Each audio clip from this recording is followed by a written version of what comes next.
Well, coming off a highly rated World Series and a regular season that saw increased attendance and viewership, Major League Baseball formally unveiled their new media deals for the 2026 through 28 seasons. This will see NBC and Netflix join ESPN, TNT, and Fox as broadcast partners. This is Commissioner Rob Manfred said the league will cooperate with a new congressional inquiry, all related to the gambling indictments regarding Guardians pitchers Emmanuel Clase and Luis Ortiz. So let's bring in FOS reporter Eric Fisher, who was at those meetings. Eric, great to see you as always. Let's first start with the new TV deals. It really kind of seems like this is a home run for the league. Yeah, maybe the other metaphor is they really kind of made lemonade out of lemons here, because they really were kind of dealt a bad hand with this opt-out back during spring training by ESPN. And the Commissioner, Rob Manfred, was very clear that it was not his preference to sort of go out mid-cycle like this back out into the market.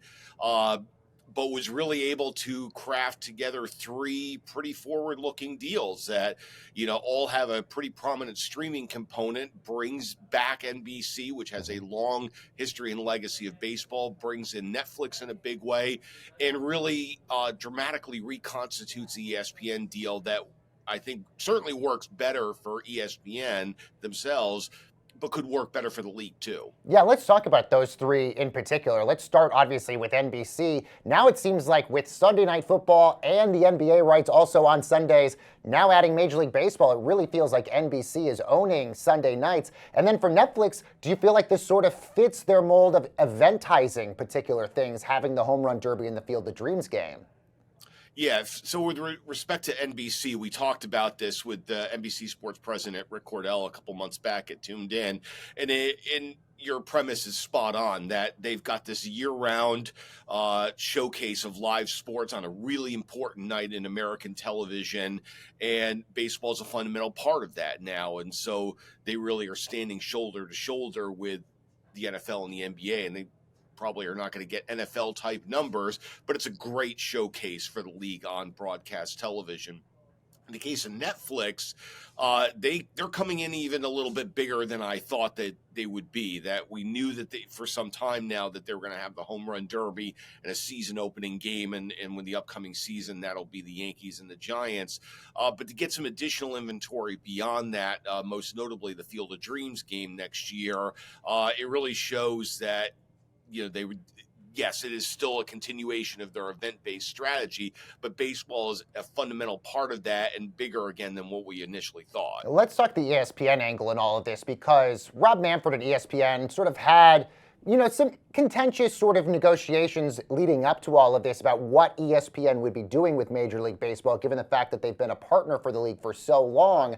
Now they're going to still have some games, albeit a lot smaller inventory, but they're also going to be ingesting MLB.tv, it seems like, into the ESPN app. What do we know about that? And also, what do we sort of know about their deal with the markets that Major League Baseball sort of runs, be it the Rockies, the Mariners, the Padres, those that basically Major League Baseball sort of runs their programming?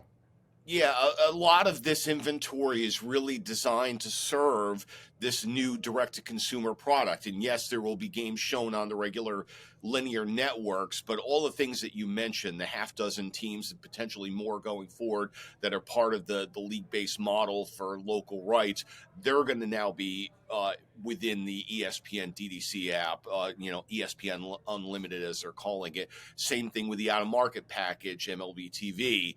And it really just enhances the amount of content that is in that product, which is already a lot, of course, but now is even more. So again, this sort of gets back to what I was saying before, that this is something that really ties into what the corporate priority is right now for ESPN and their parent company, Disney. Let's move to Rob Manfred talking about the congressional investigations, especially involving the Guardians pitchers, Emmanuel Clase and Luis Ortiz. It's basically saying he's going to cooperate with that, but he did sort of also highlight the new changes about prop bets. He seems like they're fine with that being the only sort of changes that they've made on this. Could you explain a little bit more about this? Yeah, and this is exactly what I asked him about, when had a chance to, that they feel like the corrections that they just announced a couple of weeks ago with the $200 limit on those pitch level prop bets, and then the new ban on parlaying those with other wagers, that really kind of speaks to the issue in place, that is going to serve as a deterrent not only for players to get involved with inappropriate co-conspirators, but limiting the activity of the co-conspirators themselves. So they feel like they're in a really good place. Now, what that means going forward, we're going to have to see, because you could still potentially see a conflict with Congress going forward, where they're asking a lot of questions and are looking for more activity. And the league right now feels like, okay, there was a problem. We've sort of ingested that and we've taken action. And again, that could be the source of some conflict going forward. Eric, any other things that sort of happened at the meetings that also you found really interesting? So a couple of things. There's some franchise movement that is beginning to develop that we have reported on, that the Twins are bringing in some pretty significant minority partners to aid the Pohlad family and kind of potentially bring the Twins franchise to the next generation. The Padres are now officially for sale, and Rob Manfred felt pretty good about what the market is going to develop for that franchise as the Seidler family goes through that process. The other thing is just the momentum around the league. There's just a lot of talk and reiteration about, and of course we talked about it here as well, all of that historic level of viewership and interest during the postseason, culminating with the World Series, and sort of using that as a real tailwind going forward. Now, how that, of course, then intersects with the labor negotiations next season, we're going to have to see, and Rob Manfred was pretty tight-lipped about that. But the notion of the momentum around the league and having baseball be at a real sort of high point in its popularity, certainly in recent times, that was really kind of a prevailing theme. So you've segued perfectly to my next question here. Given the fact that Major League Baseball and owners have to create a new CBA by next year when it expires at the end of December, have you seen any of the owners or the teams sort of what's their philosophy going into this season, knowing that they have to basically have this really contentious negotiation about salary caps, all these other things, and there might be a work stoppage because of that? Has anybody sort of changed their mindset heading into the offseason because of that? Yeah, right now, the immediate issue is just, particularly for Rob Manfred and other league leaders, is just trying to sort of calm the waters, at least publicly. Now, there's a lot of, backroom conversation that's going to be happening, but this prevailing fear out there and what's going to happen in 2027 that you're sort of referring to. And right now, the commissioner's response is like, listen, I've worked for the league internally since 1998, and in those 27 years, there has not been a work stoppage.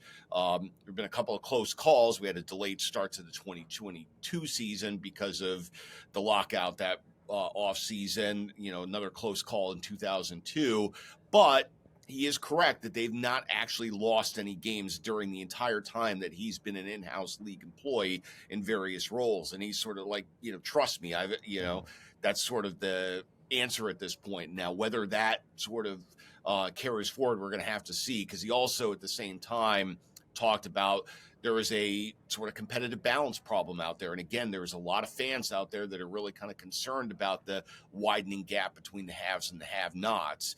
And he's like, we should, it's our policy to listen to our fans. And so, the rubber is going to meet the road here pretty soon, and it's going to be very interesting to watch. Eric, in less than 40 seconds that we got with you, what do you think happens with Tarek Skubal this offseason with the Tigers? So, Tigers themselves have been pretty tight-lipped about that. I think they're going to listen and see if they get blown away with an offer, because it's a really delicate thing. And we talked about this a little bit as well, that, they've got a generational talent, and to sort of let him pass without some massive return coming back, would be a tough message for their fans. So I would say something happens only if they get completely blown away with some just simply can't turn it down kind of offer. Going to be fascinating to watch what happens. Eric Fisher, of course, going to be on it for us as well. Eric, thank you. And we have a lot more front office sports today. Headed your way, everyone, right after this break.